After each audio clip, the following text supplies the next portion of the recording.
My name is Robin Newman, and I have a company known as the Huntington Relationship Center, and I am an Imago therapist.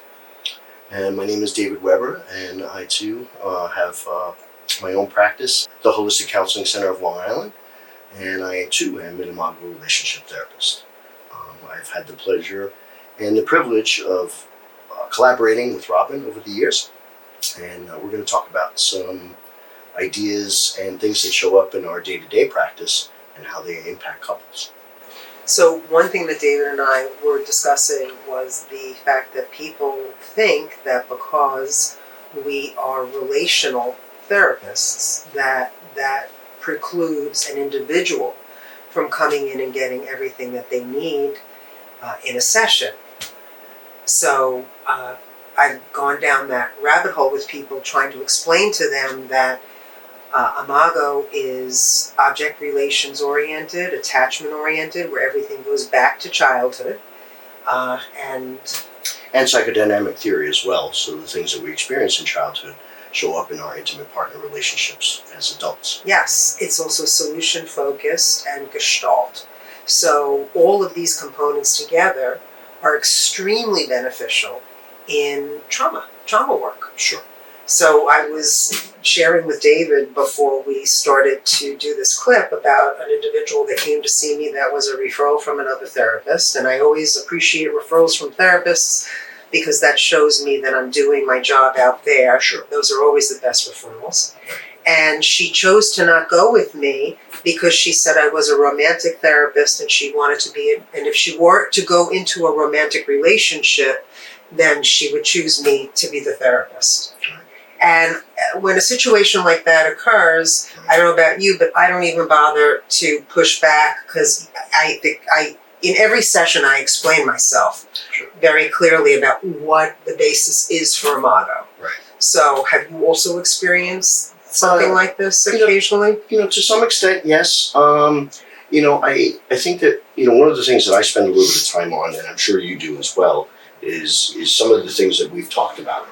Letting people know that a lot of the way they show up in intimate partner relationships today are based on the archetypes of both how to be a male or female and what to expect from a male or female by observing their primary caregivers. Correct. And so, working with what I would term, or the modern term of, little t traumas, whether it be neglect or that kind of thing from parents, or functionally absent fathers, for example, for young women. I find that, when I start to delve in that way rather than focus on, because I think that people don't really understand what Imago is, the scope and the breadth of what it can actually do. I absolutely agree. And so we actually, so I do use it on an individual level too. And, with the caveat that ultimately, you can't work on how you show up in relationships as a single person, for example. The only way to do that is be in a relationship. So you're only going to get so far working on your own. However, if you do a lot of that foundational work, it makes communication and growing deeper emotional intimacy much more likely in any relationship as you move out of the honeymoon phase. I agree with that. Also, what's interesting is everything is relationship. True. Because what we do tend to do is we tend to replicate our family history in our places of work, in our friendships with people, obviously in our families, because that's where it stems from. And I find that at least with being a relational therapist, an Imago relationship therapist, that it's so helpful for an individual. Because there are times when they don't recognize that they are replicating their parental units, their siblings, their whole role in their job, and they're miserable in their job. Right. And when you start to delve deeper into that, to look at the archetypes of the background of everything that's happening, they're blown away. Sure. And I always say that, have a relationship with yourself, understand yourself, how you call into patterns, how you I think of rolling down a hill and collecting moss as you're rolling down the hill. Right. It just gets bigger and bigger and bigger. but to really gear into that kind of stuff. Oh, sure. You And I think know? that oftentimes, with some of the defenses that people create in childhood, for example, in order to deal with perhaps an overbearing parent, or, what Freud might have called the devouring mother, for example. Oh, gosh, yeah. Gosh, I remember that. Some of those things, I think that people, they have that tendency to replicate those defenses in their relationships. So, for example, that can show up, especially when you do have a devouring mother, for example. It may show up in the sense of, immediate defensiveness and, slipperiness when it comes to conflict. Yeah. Not really willing to accept or responsibility or take accountability for one's own behavior. Yeah. Because it's easier to point a finger at someone else rather than it is to say, okay, I'm contributing to my partner in the way they're showing up here today with me. Right. My favorite AA saying, and I always say that I love working with people in recovery because AA has the best metaphors. When you point a finger at someone else, there's three pointing back at yourself. Definitely. My grandmother, I taught her that phrase and she loved it. She used to use it all the time. Yeah. So, yeah, that's very, very true. Sure. I use it often in my practice as well, Yeah. especially because some of my background in recovery and, through the trauma-informed recovery Yeah. and the work that I've done. Yeah, yeah. So it's interesting because, it's funny. I was just telling somebody today that I also think what's great about Imago is, and this person has had a lot of exposure to Imago therapy, is to listen to your gut. Because usually your gut is right. Sure. We go into override. Right. Because if something's familiar, we immediately fall into the pattern of saying, oh, this is my soulmate. They finish my sentences. Yes. But sometimes that's not real. Right. Most of the time that's not real. Right. And if you do have a feeling about something as a single person, sure. then don't proceed. Right. Investigate it in therapy and then go cautiously. Sure. I think that, there's an interesting book that's out and it kind of describes things about love and the concept of limerence as well. That feeling of being loved. What is that all about? And there's some interesting research just starting to demonstrate that the whole butterflies things that everybody seeks in a relationship is actually a trauma warning that something's not quite right. It's cortisol. Right. Yes, it's cortisol. Right. That's what people don't understand is, I have flutters in my stomach. Right. You're making those flutters. Right. And it's funny because when we do the workshop, which we will plug at some point, when we do the workshop, that's one of the first things we say is that those flutters that you're feeling in your stomach or, the sweaty Yes. palms, the chest stuff, that's all created by you. Right. Not created by the partner person, but that is trauma. Right. And that's an early warning that something's Yes, not quite it is. right. Do you ever think of Will Robinson? Yes. Boston Space Danger, the Will robot. Robinson. Yeah. We're showing our age. Yeah, I'm sorry. Yeah. Yes, and I think it's I think it was since nobody's really taught what it is that they should be looking for in relationships because there's no concept of that in our education system, and so it's the person that brings you peace. That when you're if you're cuddling with them or you're laying with them and you actually feel peaceful for the first time in your life, or even maybe more than once, but I mean, you do have that sense of peace. That's the person. They may not feel as exciting right off the bat. That's exactly what I was talking to this person about today. Mm-hmm. Don't look for the excitement. Right. It's actually going to feel a little boring. It is. Right. That's exactly what we connected with on today. And it's funny because I was explaining to them that when I first met this husband 22 years ago, I was curious. There were things I looked at, but there wasn't rockets. There weren't fireworks, and it took 8 months to get to a place of where there was just a real feeling of safety, just knowing that. And I think we're also conditioned to go for the rockets, right? And for the all of the intense feelings and the sex and all of that because of society and what's inflicted on us. And I say inflicted because we take it, sure, and then we run with it. We want someone to take our breath away, Exactly, right? Exactly. And that's not necessarily a healthy thing. No, it is not. There are ways to go about that can actually work. Yeah. But that in the very beginning, I think that's the most unhealthy sort of indicator. Yeah. Using the opposite, using that that feeling of taking my breath away and saying, "Man, well, that might feel good now, but it ain't going to feel good later." Especially when you get into the power struggle portion yes. of Imago, and that's after the honeymoon phase. Yes. So it's that not so much power or struggle for dominance as I understood it, right? And I'm sure you see it the same way. Yes. But it's more the power struggle is the power to be heard and understood. Absolutely. And that feeling won't help you because actually it'll be gone in about 2 years. Yes, it will. So if you're looking for a monogamous long-term relationship. Yeah, agreed. Yeah, totally agree with that. And so at that point too is what we see with couples frequently is, attempting to bend the truth a little bit in an attempt to get along. Yeah. And so, it often shows up in my relationship counseling and with my individuals where I often have to counsel that thoughts, words, and deeds have to align. Absolutely. And, when words and deeds don't, people can detect that. And so, that shows up in a form of defensiveness. It shows up in a form of almost like wriggling like a snake or a worm type of stuff. And people will smell that. They do. And then what it does is begin to erode trust. Yes, it does. And then the trust creates conflict. Correct. And then that, a lot of times people don't want to work through the conflict. Right. But if we look right up there, in conflict there is growth. That is my favorite Sure. Imagoism. Sure. Which is so true because most people, when that happens, they then end up fleeing.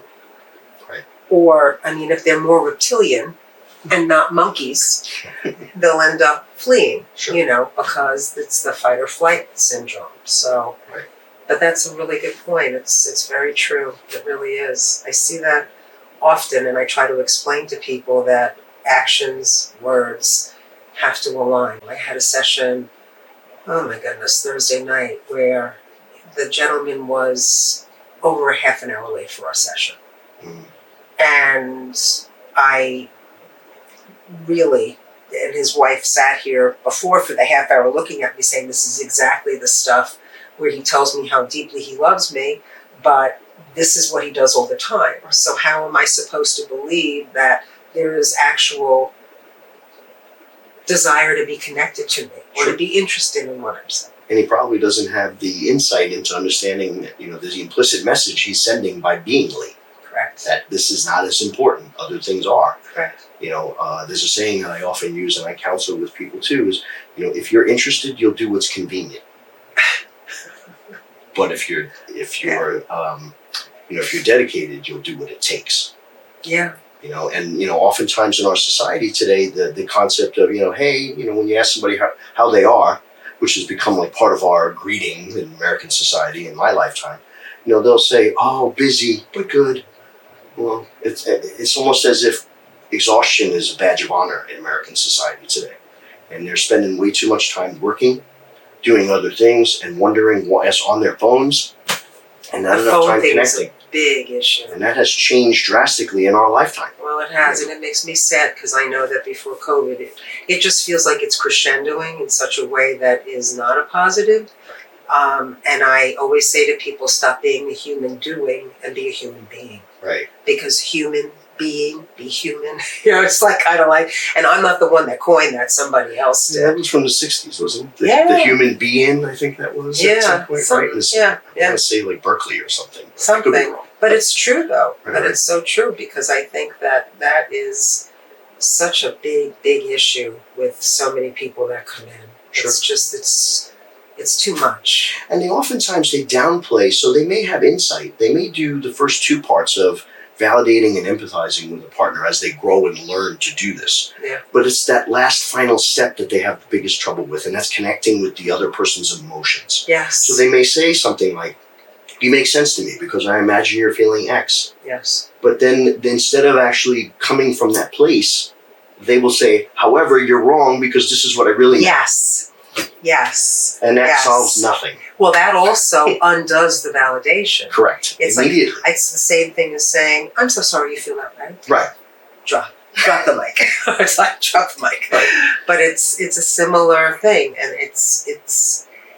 I think that for me, and I don't know how you feel about this, but the most difficult part of keeping people connected in the intentional dialogue is explaining, first of all, what intentionality really is. Right.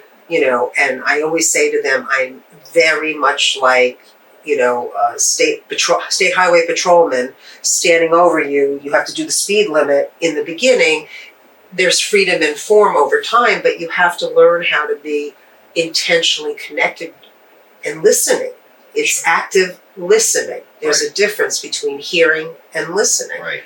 But once people master that, I see a lot of struggling with the validation piece, because they'll do great, and then all of a sudden they'll come in with that point, but and it's that defensive posture. But what about what you're doing to me? Right. It's always like reverse.